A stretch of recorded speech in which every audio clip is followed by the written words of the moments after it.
Bien, estamos hablando de estructuras u obras que ya han pasado por el evento sísmico y tendríamos que ver primero los daños, ¿sí? O sea, qué daños se han presentado, una inspección y una determinación, levantamiento de los daños, y en segundo lugar, de la vulnerabilidad.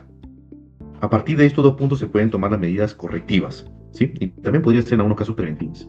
Entonces, todo comienza siempre por una inspección por ingenieros estructurales. Entonces, una vivienda, una edificación, tiene que ir los ingenieros estructurales, también en el caso de un puente, una obra cualquiera, pues ir el ingeniero estructural y ver qué daños se han presentado. En algunos casos, incluso, por ejemplo, no sé si recuerdas, en un terremoto en México hace varios años, hubo en la prensa televisiva se veía como los periodistas pedían a los ingenieros estructurales acercarse pues a la vivienda para poder ver si es que eran habitables o no.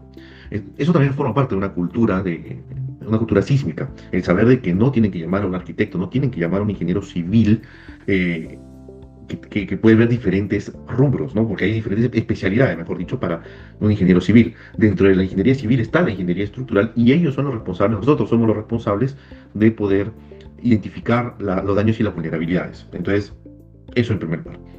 Luego, ya cuando hablamos de la revisión de las vulnerabilidades, ahí algo muy importante es ver si es que tenemos planos. Es muy importante de que las edificaciones, los puentes y toda obra disponga de los planos estructurales para poder hacer una correcta evaluación en su momento.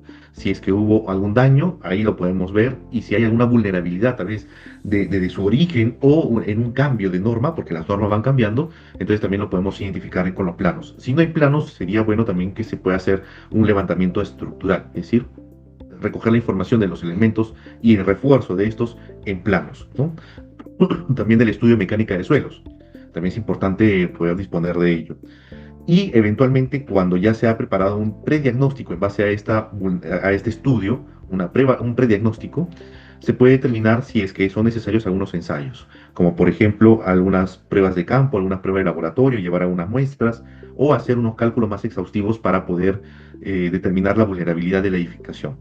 Todo esto, pues, es un camino largo, ¿no? Pero es necesario para saber, pues, si es que una edificación la podemos seguir usando o ya se tiene que descartar.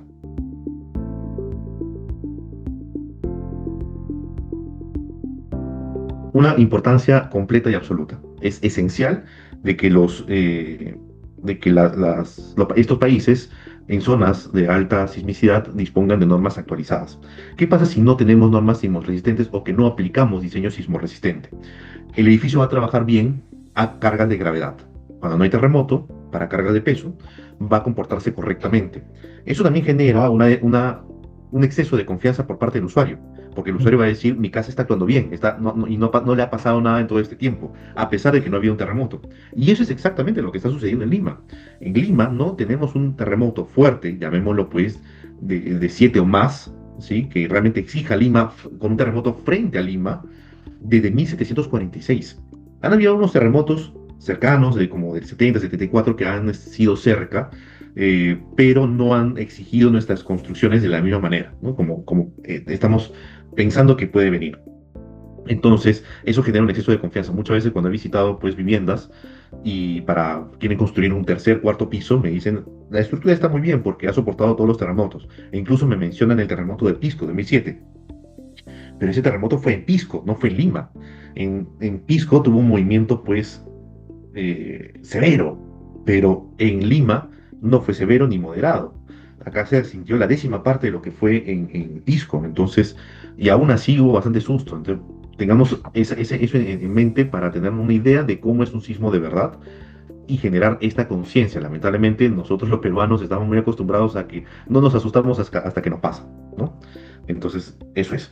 En un terremoto, si es que una edificación no ha sido diseñada por sismo, va a presentar claramente daños severos o hasta incluso el colapso, ¿no? Como ha sucedido en el caso de algunos edificios en Venezuela, que a simple vista se ven de que han sido diseñados por cargas de gravedad, no han tenido suficientes criterios sismoresistentes y han entrado en colapso a los pocos segundos de iniciado el terremoto. Entonces, eso es lo que podemos ver. Incluso en el caso de Venezuela, ellos tienen una norma desactualizadísima. Su norma de diseño es de 2001. Nuestra última norma de Perú ha sido actualizada el pasado 3 de mayo. y antes de ese ha sido actualizado en 2018. Entonces, estamos actualizándonos constantemente, estamos muy bien. Sí, las normas establecen estos lineamientos mínimos que se basan en investigaciones y en experiencias, ¿sí? Ujú. Investigaciones académicas, profesionales y también en experiencias en terremotos pasados. Lamentablemente, la ingeniería sismo resistente aprende de estos desastres. Igual en Perú tiene que pasar algún desastre para que aprendamos acerca de cómo estamos estructurando y cómo estamos calculando nuestras edificaciones. Lo estamos haciendo de acuerdo a las normas, muy bien, y a normas muy exigentes en el caso de Perú. Tal vez de la región, Perú y Chile son las normas más exigentes, que se basan mucho en la norma americana. Ujú. Y la norma americana recoge justamente todo lo aprendido en diferentes partes del mundo. El último gran terremoto que dejó grandes enseñanzas fue el de Chile 2010, que dejó enseñanzas pues para Estados Unidos y para el mundo en general. Eh, Esta ingeniería sismorresistente, por lo tanto, depende mucho de estas experiencias sísmicas y y es que tiene muy pocos años de investigación según eh, el tiempo que tiene el terremoto viviendo con nosotros, vale decir. La ingeniería sismorresistente tiene un poco más de un siglo, Ujú. un poco más de 100 años de investigaciones y de aprendizaje y de lineamientos. Pero el terremoto es una amenaza que lleva millones de años con nosotros. Entonces no lo entendemos. No sabemos cómo ocurre, no sabemos qué es lo que exactamente qué es lo que puede producir con las edificaciones, no sabemos su magnitud más grande que pueda venir, no sabemos, podemos estadísticamente predecir cuándo va a venir, más o menos cuándo ya tiene que venir. Podemos saber su magnitud, imaginarnos su magnitud, podemos imaginarnos no, dónde, pero no podemos precisar el día y la fecha. Eso sí, no. Entonces, como ya se ha escuchado en muchas ocasiones, frente a Lima falta un terremoto, frente al norte de Perú falta un terremoto. El último gran terremoto en el sur fue el de Pisco. Bien, hay otros terremotos más. Chile ya tiene varios terremotos. En el norte ya se ha dado en Ecuador en varios años, también ahora en Venezuela, también en México se da, pero falta en en algunos puntos específicos en el cinturón de fuego, como se conoce, ¿no?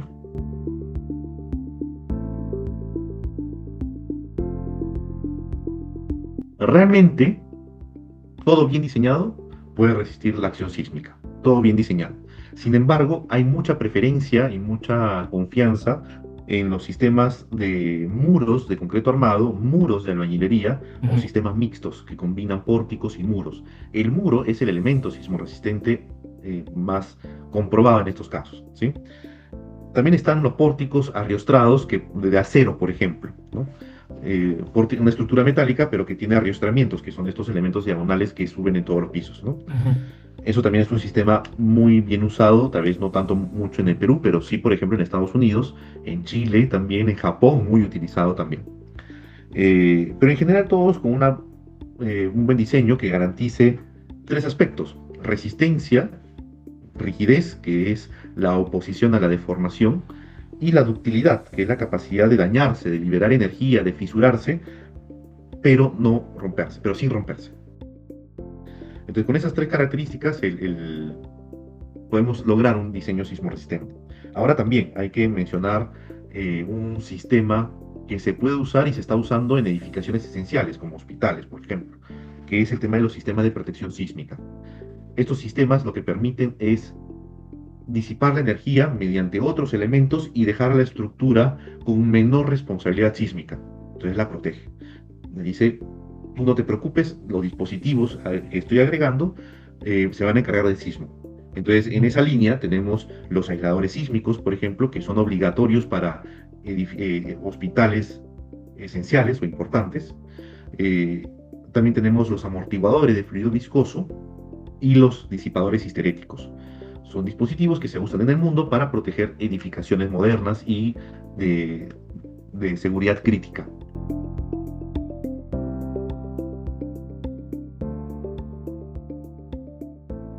Bien, su objetivo es un tanto diferente que una edificación convencional como una vivienda. En estos casos, en primer lugar, se proyectan no para 50 años, sino para 100 años. Entonces tienen que soportar además un sismo más fuerte. ¿Sí? Están proyectados para sismos más fuertes. Además, por ser seguridad crítica como en hospitales o incluso también aeropuertos, se busca de que su operatividad no se detenga. Por lo tanto, no es una cuestión como en una vivienda que su objetivo principal es no caerse y proteger a la vida, sino más bien aquí es que no se detenga su operatividad. Por lo tanto, para lograr semejante objetivo, que es muy exigente, se suelen usar estos dispositivos de protección sísmica que he mencionado.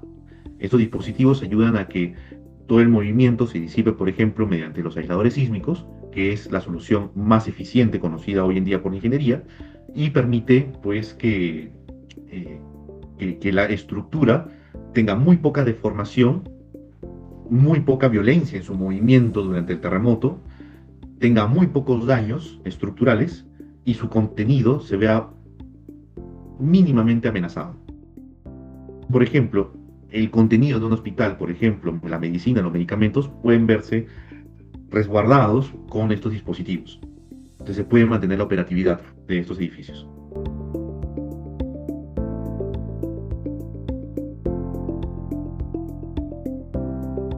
Estos ayudan pues en el acceso y el tratamiento digital de la información. Entonces, por ejemplo, con los drones se puede hacer lectura de la geometría de los elementos y de la edificación en general.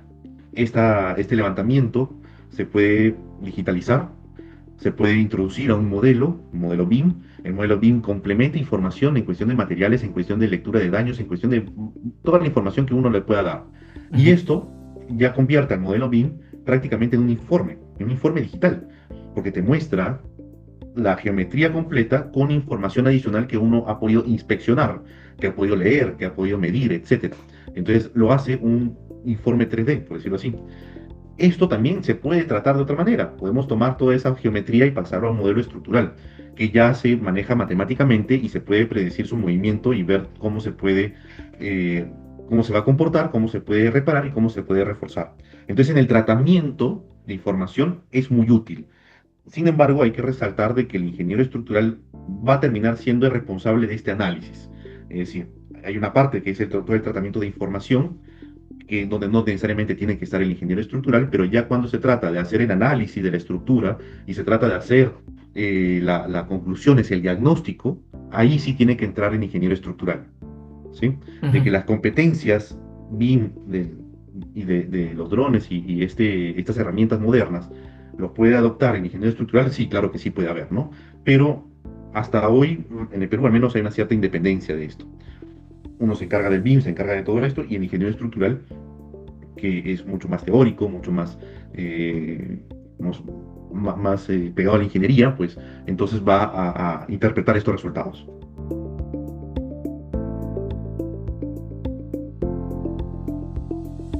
Yo creo que en general tenemos una principal conclusión de es que hay que mantener nuestras normas actualizadas. Esta es una primera conclusión clara y absoluta que estamos coincidiendo todos. Hubo un terremoto también en Ecuador en 2016 que también dejó la misma conclusión.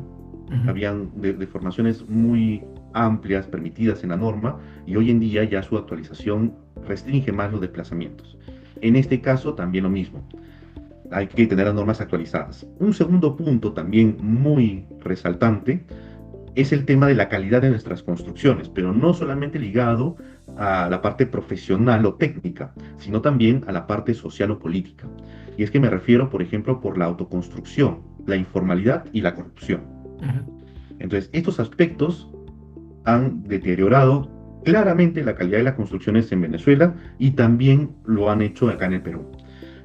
Por ejemplo, tenemos informes que habla del 70% de viviendas en zonas urbanas que son autoconstruidas. Eso genera una vulnerabilidad enorme, porque al ser autoconstruidas no ha habido la aplicación de una ingeniería sismorresistente. Y este porcentaje aumenta hasta un 100% en zonas rurales. Entonces la vulnerabilidad en todo el Perú es realmente alarmante. Esto, digamos, hablando de viviendas de unifamiliares. También en viviendas de gran escala, también hay temas de corrupción. ¿Sí? Que se presentan en algunas municipalidades que permiten más pisos y que terminan pues degradando la calidad también de la edificación. Entonces, ese es también un aprendizaje muy importante, ¿sí? Que es difícil de combatir la informalidad, la autoconstrucción y la corrupción. También hay otro tema muy importante que es cómo manejamos el post-terremoto, las carreteras, el abastecimiento, los rescatistas, las comunicaciones, los servicios básicos, la seguridad y cómo damos nuevamente vivienda a las personas afectadas. Todo este panorama, que es parte de una gestión de desastres, tiene que tener una correcta planificación, un constante mantenimiento, por decirlo así, que es a ver si es que todos están preparados para aplicar este plan de emergencia. Los simulacros nos exigen a nosotros, como ciudadanos, actuar, ¿no? Y evacuar y todo ello, que también hay mucho que discutir ahí. Pero también las autoridades tendrían que aplicar sus planes de emergencia para ver si es que todos están preparados. A ver, por ejemplo, cuánto tarda los bomberos a las 6 de la tarde de llegar de su estación hasta el lugar donde puede haber más vulnerabilidad. Donde están, por ejemplo, los cerros, donde hay mucha vulnerabilidad de desprendimiento, donde hay muchas casas autoconstruidas. A ver si por ahí llega hasta ahí con tanta facilidad. Entonces, los rescatistas, cuánto se demoran en acceder, los equipos, las maquinarias, por ejemplo, para mover escombros.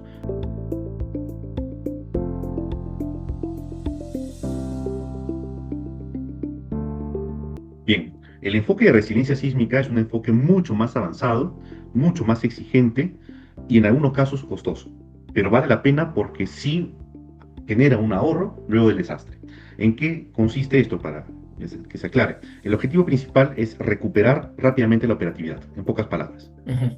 Entonces, esto exige de que haya un planeamiento de una rápida operatividad en cuestión estructural, en cuestión de los servicios básicos de la edificación y en cuestión de la funcionalidad de la edificación.